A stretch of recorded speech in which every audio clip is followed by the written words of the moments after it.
It was a little inn, by all accounts. But as the surrounding town was proportionately smaller still, it more than served its purpose. In the evening, its insides glowed a warm amber colour, fed by the large fire, numerous candles, and lamps held in sconces on the wall. Even the smell was different to the other places James frequented.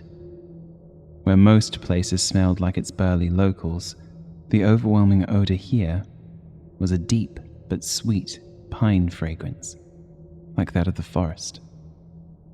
And when the room was sufficiently warmed, it was joined by a rich, winey aroma from the ghosts of many past spilled drinks. The place felt comforting, a sentiment seemingly shared by all its guests.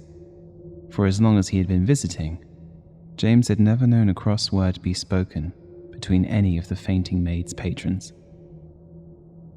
The landlord, Fergus, was a squat but kindly-faced man. He was young, younger than James himself by maybe 10 years. The short frame and easygoing manner would doubtless be mistaken by some as cause to think he would be particularly easy to push around. But James could tell that beneath the convivial attitude, there was a muscular and capable man who had probably ended more fights than he had started. As such, he had taken to befriending the man early on in his visits, so that he would never have reason to face him should ever the need arise in the future. When James had arrived at the fainting maid that evening, Fergus gave him a quick wave of greeting between serving a couple of men already at the bar, and threw a nod over to James's usual table, which was unoccupied. Most customers did not like to sit at this table, as it was only able to seat one person, but it was also the furthest from the fire, and therefore was colder and more dimly lit than other places. But that was the way James liked it. Solitude was his friend, and from this vantage point, he could keep a watchful eye on the room, a virtue he placed above all others, especially on nights like tonight. He had finished dining, and for the last half an hour had been sat pretending to enjoy the sounds of the musicians, with his leg jumping up and down in agitation, and his hand constantly fidgeting with his watch. Every few moments, he would remove the watch from his pocket and surreptitiously check it, only to find that merely a minute or two had passed, and he would pocket it again in frustration. All the plans had been laid. Everything was prepared. Outside, his horse, Bligh, was ready with newly fitted shoes. The sky was clear enough. His new cloak was as dark as the night. His knife was securely sheathed on his belt, and in his bag waited his mask and his brace of pistols, loaded and ready. He had been eyeing this evening's quarry for a long time, and after learning that they had a pending engagement in the neighbouring village, he had greased the palm of their driver to ensure they would take a particular route home. A quieter route, one less travelled by others. James would be waiting for them, and there he would be ready to do what he did best. Allow these wealthy denizens to pay him everything they had. Money, jewels, clothing, all of it. All while staring down the barrel of his pistols before he flew off into the night on his horse, where they wouldn't see even a whisper of him for months. That was the plan. Now all he had to do was hope that the bastard driver wouldn't double-cross him. Pocket the money but still lead the carriage on its usual route, leaving James sat waiting in the dark for something that would never arrive. Or allow James to go through with the whole thing, only to pull his own weapon, kill him, and drive off with everything for himself. He could even warn the family of James's intentions, and when James opened the carriage doors, he would find the entire local constabulary instead of a couple of elderly aristocrats. All these scenarios ran through James's head, and his legs continued to shuffle nervously. But he could do no more than wait. If only the damned time would go faster. As it transpired, he ended up leaving a few minutes before he promised he would, for the sky outside was now sufficiently dark, and nothing further could be achieved by waiting longer. He deposited a few coins on the table and walked out as discreetly as possible in an effort to avoid all attention. He stepped out, unhitched Bly from the post, and walked with her through the darkened streets. The wind was unseasonably keen. The weather had finally been improving after weeks of lingering winter chill, and tonight the breeze carried a warmth that rendered it pleasant enough despite its force. James pulled his hood up over his head, and then held his cloak tightly around him with his free hand. However, this motion was not just for protection against the wind. The road out of town followed a natural wall on one side, and on the other, among the few disparate buildings to be passed upon entry or exit, was the church, so placed in order for it to be the first thing visitors or returning residents could find upon coming home, leaving their sins behind them and the devil outside the gates. Despite his gruff appearance and all that he had done, James was a superstitious man, and he had a dread fear of passing that church, for it also meant passing by the graveyard behind it.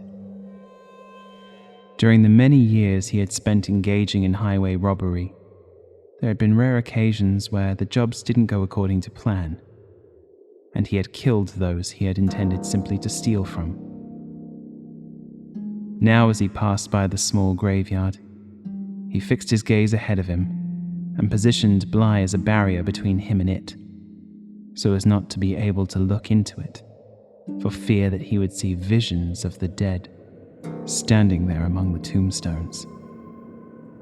The men and women he had killed stalking toward him, their skin a deathly pallor, filled with sadness and anger, judging him as he walked and feeding off his shame.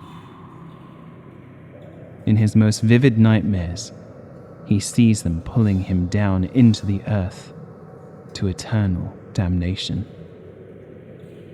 So he kept Bly beside him, and his eyes fixed forward. It was a blessed relief when he finally passed the church grounds and crossed the town's border. He quickly mounted his horse and commanded her on in a gallop, being sure to not even glance behind him as they rode out toward their dark task.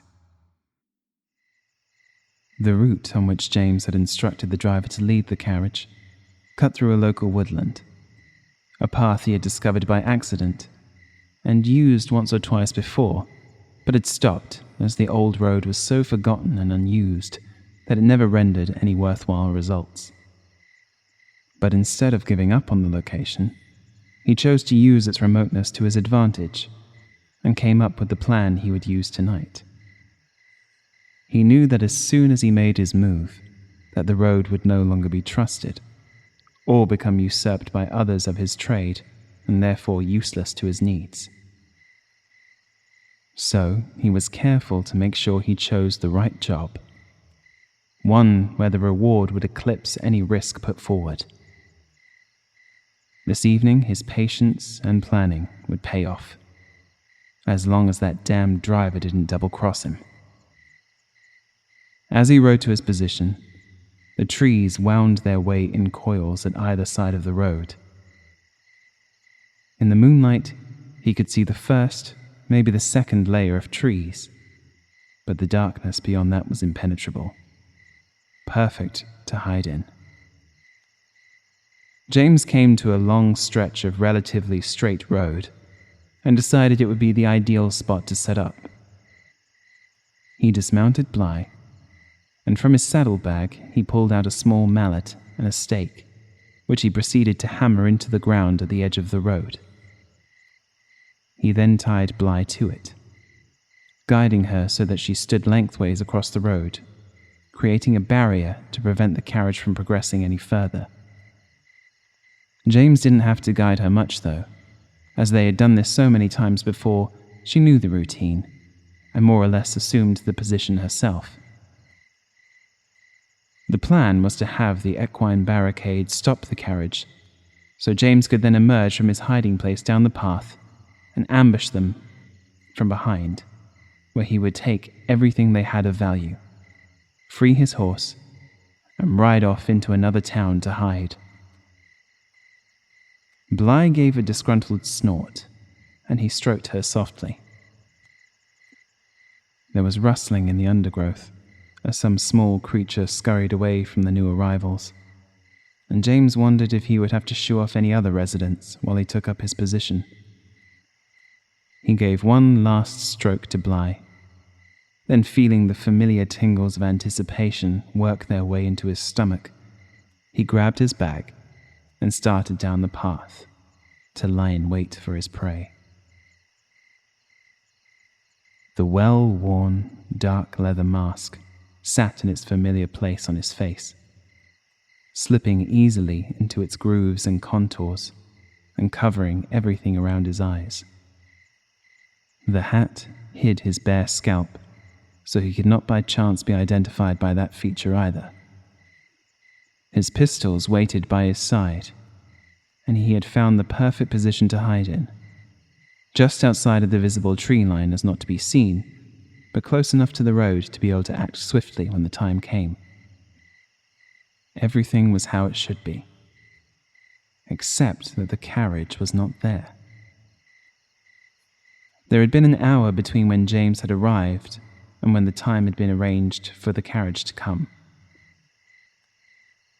It was now late enough that the moonlight was directly above the road. It would have been the perfect visibility for taking the carriage. Any longer and he would lose the light, making his job all the more difficult. Cursing under his breath, he reluctantly decided to light a match to check his watch. The driver was late by more than 15 minutes. He spat out a grunt of annoyance and started to sweat. They're just late, that's all, he thought, though not convincing himself. James was shaken out of his reverie as the overwhelming silence of the night was broken by a restive whinny from Bly, which rapidly changed to a distressed cry. At first he didn't know what to think. It wasn't like Bly to get spooked. Then he thought, the driver, he's betrayed me, and they're seizing my escape. He tried to think tactically, but came to the conclusion there was no point. He could hide, but there was no way he could survive a period of waiting out in the woods with what he had. He also couldn't manage a walk back to the nearest town. Bly's cries became more anguished. They sounded like screams. There was a cracking sound, and something else that James couldn't identify. Then Bly's screams gurgled and gradually ceased altogether. James heard the unmistakable thud as her body hit the floor. They've killed her. Rage filled him, and all thought of strategy left James's mind. He had all he needed with him. He wasn't going to let them take him without a fight. He would avenge his fallen companion. He raced from the trees and onto the path, holding both pistols ahead of him and letting out a cry of anger that came from deep in his chest, hoping the shock would disorient them. Instead, what he saw, under the pallid downpour of moonlight, made him stop still in his tracks, and the war cry sputter out on his lips. There, next to the body of Bly, was a towering creature that James had never seen before. It crouched on all fours, its face close to the horse's throat. James had clearly interrupted this thing's meal, and it now fixed him with two large, glowing eyes that seemed to absorb the moonlight. It was long, longer and taller than the horse would have been were it still standing, and its torso was as lean as a greyhound.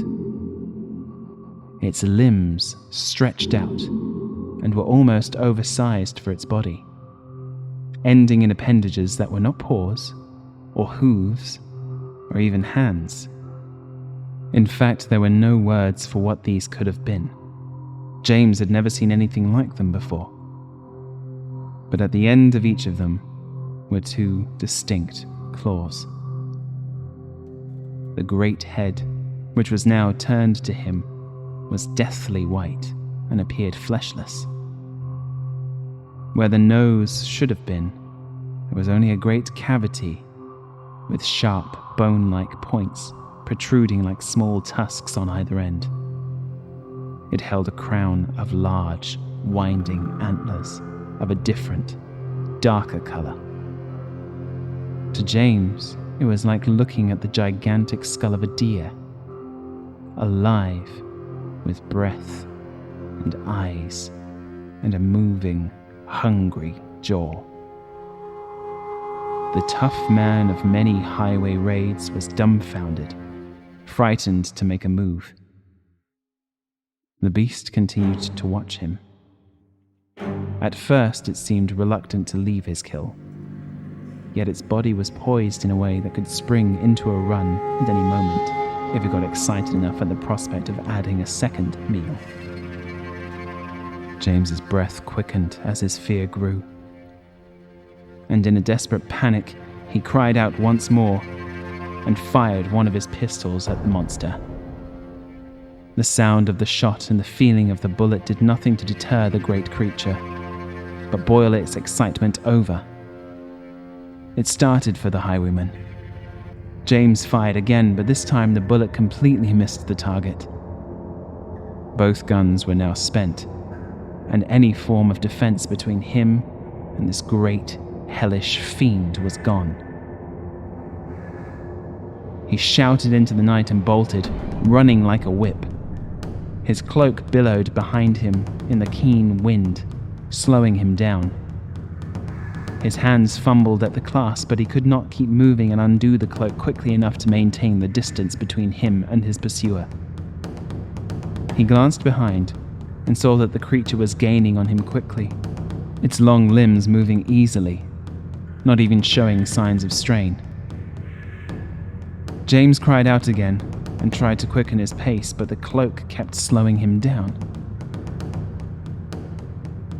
Then a thought came to him, and using the last of the distance advantage he had, he changed direction and sprinted into the woods and the dense winding trees. The forest would provide protection from the eager wind. The darkness would allow him to hide from the creature more easily, and the beast's great body would not be able to move as speedily through the narrow thicket of trees. This would be his best means of survival. The creature let out a noise that felt closer than it should have been.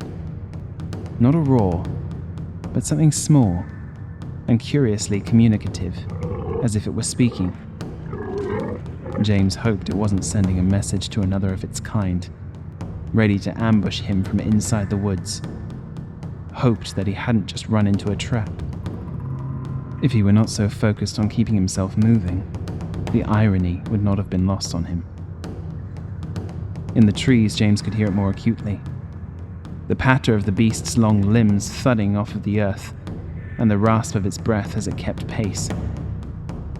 The trees didn't seem to slow it at all, and it wasn't losing track of him. It's impossible, he thought. He stole a glance behind him, and all he could see were the two great glowing orbs of the beast's eyes dancing through the darkness. He gurgled with panic and willed himself to go faster. When he looked ahead, he saw something else before him. Several shimmering shapes of light, hazy as mist, but becoming clearer the closer he raced toward them. His scream of horror echoed throughout the woods as he clasped eyes on the spectral images of all those whose lives he had taken in his days of profiteering at the end of a gun. There were more of them than he thought. They littered his way as if lighting a path, one on either side, spectators on the grimmest of sports. Their expressions were inscrutable, indifferent even. His anguish, the desperation of his plight as this creature hunted him down, made no difference to them. There was no pleasure, no pity, nothing. They were endless.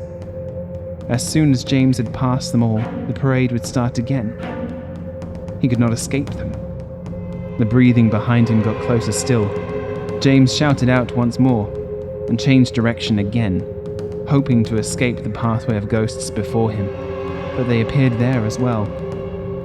The sound of scraping earth came from behind as the creature skidded to match James's direction. He had bought himself valuable seconds. There was light ahead. His legs were ready to give out, but he gathered all the strength he could muster and darted towards it, wanting to escape the gaze of his victims so closely gathered around him. He reached out his hands, and like a drowning man breaking the surface of the ocean, James emerged back onto the road, straight into the pathway of the carriage.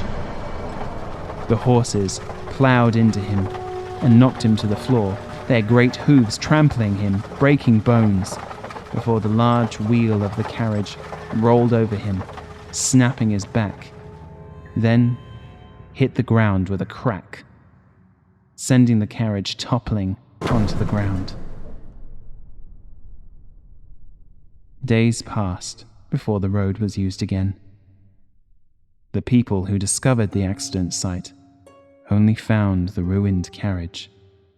There was no sign of a person or a horse that may have accompanied it, as if all had vanished without a trace. Investigators who came to inspect the site found marks in the surrounding dirt on either side of the road, like something heavy had been dragged across the ground and taken deep into the woods. There was blood on the carriage too. And though it was likely caused by the crash, they were startled to find gouge marks and scratches along the body of the coach, as if made by two great claws.